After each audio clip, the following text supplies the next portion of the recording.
Hello everyone, आप सबका बहुत बहुत स्वागत है मेरे यूट्यूब चैनल डिज़ाइनर सिया पर। तो फ्रेंड्स, आज के इस वीडियो में हम ये देखिए बहुत ही हैवी साड़ी का रिव्यूज़ लेकर के आए हैं। तो देखिए ये जो साड़ी है ना काफ़ी ओल्ड है और ये इस पे ना हैवी वर्क है। तो देखो इसका ड्रेस जो बनाएंगे तो मैं हैवी वर्क जो है ना पल्लू वाले साइड का उसको मैं निकाल दूंगी। और जो ये हमारा सारा पार्ट है अंदर का इसको हम यूज़ करेंगे डिज़ाइन करने के लिए। तो ये हमारा देखिए दामन वाला सारा पार्ट है और सिर्फ मैंने इसका आंचल वाला जो हैवी पार्ट था उसको निकाला है। आंचल का हैवी पार्ट कट करने के बाद भी यहाँ पर एक बड़ा पैच देखिए बच रहा था, पर इस पैच को भी हम यूज़ नहीं करेंगे क्योंकि अगर बड़े बड़े पैच यूज़ करेंगे तो जो फ्रॉक है ना वो काफ़ी हैवी बन जाएगी और इतनी हैवी हमें नीड नहीं है। यानी कि जिसके लिए मैं बना रही हूँ, जिस कस्टमर का मैं ये ड्रेस डिज़ाइन कर रही हूँ, उसको हैवी नहीं चाहिए, उनको नॉर्मल चाहिए। तो मैं ये पार्ट निकाल दूँगी। उसके बाद यहाँ पर देखो फैब्रिक को मैंने फ़ोल्ड किया और फ़ोल्ड करने के बाद यहाँ पर मैं सिर्फ सबसे पहले फ्रॉक का अपर पार्ट कट करूँगी, यानी कि बॉडी पार्ट का अपर पार्ट। तो अपर पार्ट में देखिए जो लेंथ है उसमें मैंने 1.5 इंच एक्स्ट्रा ले लिया है। आप अपने बॉडी पार्ट का जितना लेंथ रखोगे उसका उसमें 1.5 इंच प्लस करके रख लीजिएगा। उसके बाद यहाँ पर हम चौड़ाई में देखिए ब्रेस्ट जो होगा आपका राउंड में होगा उसको हाफ कर लीजिएगा और हाफ करने के बाद उसमें 4 इंच एक्स्ट्रा प्लस करके कट कर लेना है। तो यहाँ से जब मैंने बॉडी पार्ट कट किया तो देखिए नीचे पैच मेरा निकल गया, वो साइड में हो गया और ऊपर का जो नॉर्मल फैब्रिक था जिसमें छोटे छोटे पैचेस थे वो मैंने यूज़ कर लिया है। तो ये मेरा बॉडी पार्ट का फैब्रिक मैंने कट करके रख दिया है। अब यहाँ से हम स्लीव्स भी कट कर लेंगे। तो स्लीव्स को नॉर्मली जैसे हम सिंपली कट करते हैं उसको कट करेंगे और स्लीव्स के ना यहाँ पर देखिए जो ये बॉर्डर है इसको हम स्लीव्स के बॉर्डर के लिए यूज़ करेंगे। तो इसको यहाँ से हम फोल्ड करके कुछ इस तरीके से कट कर लेंगे ताकि स्लीव्स में जो बॉर्डर है वो आ जाए और ऊपर की तरफ से हम स्लीव का जो शेप देते हैं वो दे देंगे। तो यहाँ पर स्लीव के नीचे जो फैब्रिक है वो फोल्ड तो होगा नहीं क्योंकि वो ऑलरेडी रेडी है वहाँ पर। तो सिर्फ 1 इंच का फैब्रिक मैंने एक्स्ट्रा लिया है, लेकर के नॉर्मली मार्क करके कट कर लिया है और सिंपली मैं देखो स्लीव का शेप दे करके यहाँ से इसको कट कर लूँगी। तो इसी के साथ मेरा स्लीव भी कट हो गया है। तो यहाँ स्लीव भी कट हो गया, बॉडी पार्ट भी कट हो गया। अब जो एक्स्ट्रा फैब्रिक बचा है तो यहाँ पर पहले एक्स्ट्रा फैब्रिक में देखिए दोनों तरफ ना वर्क है यहाँ पर और इधर वाले साइड देखिए प्लेन है। तो यानी कि ये आंचल वाला पार्ट था ना, तो आंचल में हाफ जो होता है वो वर्क वाला होता है। आपको पता ही होगा, जिसके पास ऐसी साड़ियाँ हैं और जो साड़ियाँ वियर करते हैं उनको पता ही होता है कि आंचल के हाफ में इस तरीके से जो कढ़ाई है वो होती है। तो वो कढ़ाई वाला पार्ट मैंने हटा दिया है और सबसे अंदर जो साड़ी वाला पार्ट होता है, जो जब हम साड़ी वियर करते हैं तो अंदर वाले साइड में देखिए प्लेन फैब्रिक भी आ जाता है। तो उस प्लेन फैब्रिक को भी कट करके निकाल दूंगी। तो यहाँ से देखिए मैं प्लेन फैब्रिक को कट कर देती हूँ ताकि अंदर में जो अब हमारा इक्वल फैब्रिक बच रहा है ना उससे हम नीचे का बॉटम पार्ट रेडी कर लेंगे।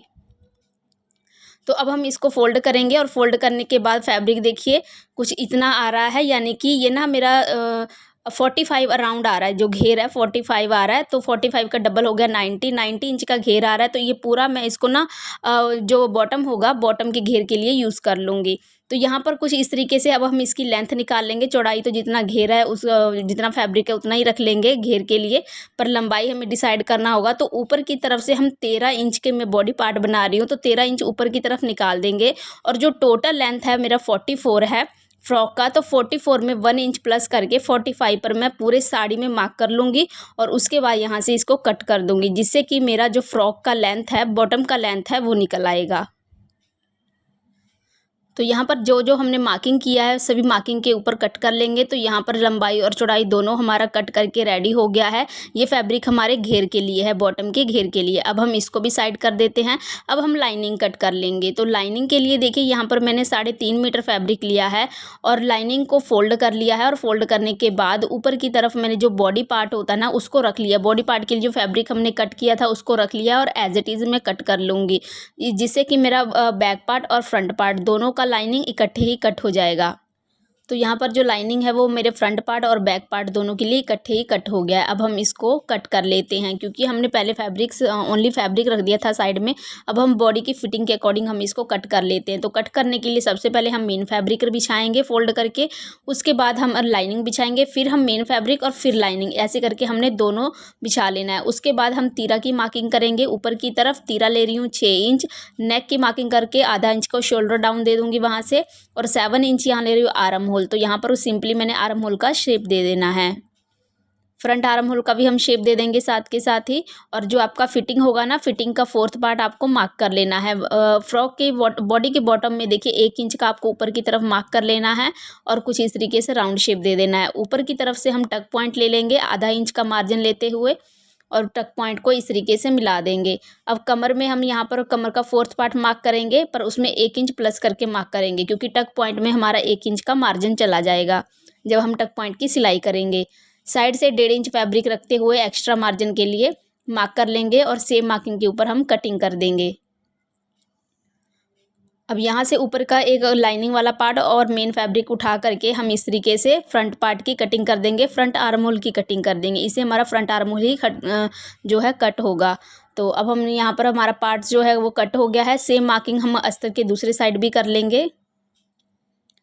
ऊपर का पार्ट हटा देंगे। अब यहाँ पर बैक पार्ट को कट कर लेंगे। बैक पार्ट पर हमने सिंपली राउंड नेक दिया है 9 इंचज़ का और टक पॉइंट का मार्किंग कर देंगे। यहाँ पर भी टक पॉइंट मैं सेम ले रही हूँ, जितना बैक का फ्रंट का लिया उतना ही हम बैक का ले लेंगे, पर किसी किसी में ये डिफरेंट भी होता है, तो आप अपने बॉडी के अकॉर्डिंग देखिएगा कैसे कट करना है। उसके बाद हम देखिए लाइनिंग बॉटम के लिए लाइनिंग कट कर लेंगे। तो वो यहाँ पर लाइनिंग को सिंपली मैंने फोल्ड किया है कुछ इस तरीके से, और जितना ये फोल्डिंग के बाद घेर है ना, इतना ही हम इसके घेर के लिए रख लेंगे, इसमें एक्स्ट्रा ऐड नहीं करेंगे। और लेंथ के लिए यहाँ पर ऊपर से 13 इंच का बॉडी पार्ट निकाल करके 44 हमारा लेंथ है, तो 45 पर हम मार्क कर रहे थे जब साड़ी वाला कट किया था। लेकिन लाइनिंग हम 4 इंच छोटा कट करेंगे, क्योंकि लाइनिंग जो होता है वो मेन फैब्रिक से 4 इंच छोटा होता है। तो यहाँ पर हमारी लाइनिंग भी कट हो चुकी है फ्रेंड्स। अब देखिए फ्रेंड्स, 1 बाय 1 मैंने सारे पार्ट्स जो है इसके कट कर लिए हैं। अब हम इसको स्टिच करेंगे, पर स्टिच करने के लिए सबसे पहले हम बॉडी पार्ट रेडी करेंगे। यहाँ पर बॉडी का ये मैं फ्रंट पार्ट ले रही हूँ। तो यहाँ पर देखो लाइनिंग को इस तरीके से हमें फोल्ड करना है और नेक की कटिंग कर लेना है। 2.5 पर ऊपर से मार्क करके नेक की लेंथ आप अपने अकॉर्डिंग रख लीजिएगा। मैं यहाँ पर 7.5 इंच ले रही हूँ। सिंपली वी शेप दे देना है और हल्का सा फ्री हैंड इसको राउंड कर देंगे और इस तरीके से कट कर देंगे। अब इस अस्तर को हम मेन फैब्रिक के ऊपर रखेंगे, कुछ इस तरीके से आपको रख लेना है। और रखने के बाद अच्छे से इसको सेटिंग कर लेना है। सेटिंग करने के बाद अब जो वी शेप आपने नेक कट किया है 1 इंच जो मशीन का पाँव होता है 1 पाँव की दूरी देते हुए हम इसको सिल लेंगे, कट लगा लेंगे 1-1 इंच पर, नॉजिस लगा लेंगे और पलट करके टॉप सिम लगा देंगे। सेम यहाँ पर मैंने वैसे ही रेडी कर लिया है नेक को। उसके बाद देखिए एक मैंने ना यहाँ पर जो बॉर्डर वाला पट्टी होता है वो कट कर लिया था, और इस तरीके से वी नेक का लेंथ लेकर के सेंटर में मैंने एक सिलाई लगा दिया, जिससे कि जो बॉर्डर है वो वी शेप में कन्वर्ट हो गया है। अब हम इसको इस तरीके से यहाँ पर अटैच कर देंगे। तो यहाँ पर एक साइड में तो आपकी मशीन से सिलाई लग जाएगी, लेकिन दूसरे साइड मशीन नहीं चलेगी। तो यहाँ पर मैं इसको हाथ वाली जो सुई होती है तुरपाई वाली, उससे मैं इसको टक कर लूँगी। तो इस तरीके से छोटे छोटे स्टेप लेते हुए मैं यहाँ पर स्टोन्स के बीच में ही अब सुई लगा करके मैं इसको सिल रही हूँ। साइड से सिलाई नहीं कर रही हूँ, जिससे कि ये बिल्कुल भी ना आपको पता नहीं लग रहा है कि जैसे कि हाथ से सिला हो। तो सिंपली आपको फैब्रिक को देखो कुछ इस तरीके से फोल्ड करना है और स्टोन्स के बीच में से ही छोटे छोटे स्टेप ले करके हम इसको सिल लेंगे। पूरे नेक को हमने सेम ऐसे ही रेडी कर लेना है। अगर फ्रेंड्स आपको कहीं पे कोई डाउट फील हो रहा हो कि यहाँ से मुझे क्लियर नहीं हुआ है, तो आप मुझे कमेंट करके ज़रूर पूछ सकते हो। उसके बाद हम बैक पार्ट रेडी करेंगे। तो बैक पार्ट में देखो राउंड नेक था, तो सिंपली हम इस तरीके से रखेंगे, राउंड में सिलाई लगाएंगे, नॉजिस लगाएंगे और इसको पलट देंगे। देखिए जब मैं सिलाई लगा रही थी तो इसमें मैंने साथ के साथ डोरी भी अटैच कर ली है, तो आप भी कर लीजिएगा। अब मैं प्लीट्स की सिलाई लगा दूँगी फ्रंट पार्ट और बैक पार्ट दोनों में। अब हम यहाँ पर शोल्डर की भी सिलाई लगा लेंगे। तो एक दूसरे के ऊपर हम कुछ इस तरीके से रखेंगे और 1/2 इंच का फैब्रिक देते हुए हम इसको सिल लेंगे। यहाँ पर शोल्डर की सिलाई मैंने लगा लिया है। अब हम इसका बॉटम पार्ट रेडी करेंगे। तो घेर के लिए हमने ये फैब्रिक कट किया था, तो 1 बाय 1 हम देखो इसमें प्लीट्स डालेंगे। तो 2 पार्ट होगा, एक फ्रंट और एक बैक, और यहाँ पर अलग अलग हम प्लीट्स डाल लेंगे। तो यहाँ पर 3 इंच पर आपको मार्क कर लेना है एक, और इस मार्किंग से आपको प्लीट्स डालना स्टार्ट करना है। कुछ इस तरीके से आपको प्लीट्स डालना है। और प्लीट्स डालने के बाद फैब्रिक आपके कमर के फैब्रिक के अकॉर्डिंग बचना चाहिए, बॉडी पार्ट में जो कमर है। सेम ऐसे ही हम लाइनिंग को भी रेडी कर लेंगे। तो यहाँ पर दोनों पार्ट्स देखो मैंने रेडी कर लिया है, लाइनिंग भी और मेन फैब्रिक भी। अब एक दूसरे के ऊपर हम इसको इस तरीके से रखेंगे और कमर के पास सिलाई लगा करके हम इसको दोनों को अटैच कर देंगे। अटैच करने के बाद अब हम इसको ना देखो बॉडी पार्ट में इस तरीके से अटैच कर लेंगे। इसको हम इस तरीके से रखेंगे और यहाँ पर सिलाई लगा करके कुछ इस तरीके से पलट देंगे, जिससे कि हमारा अटैच हो जाएगा। दोनों पार्ट में ऐसे ही करना है, फ्रंट में भी और बैक में भी। दोनों साइड्स मैंने देखिए बॉटम वाला पार्ट अटैच कर दिया है, दोनों साइड में, फ्रंट में भी और बैक में भी।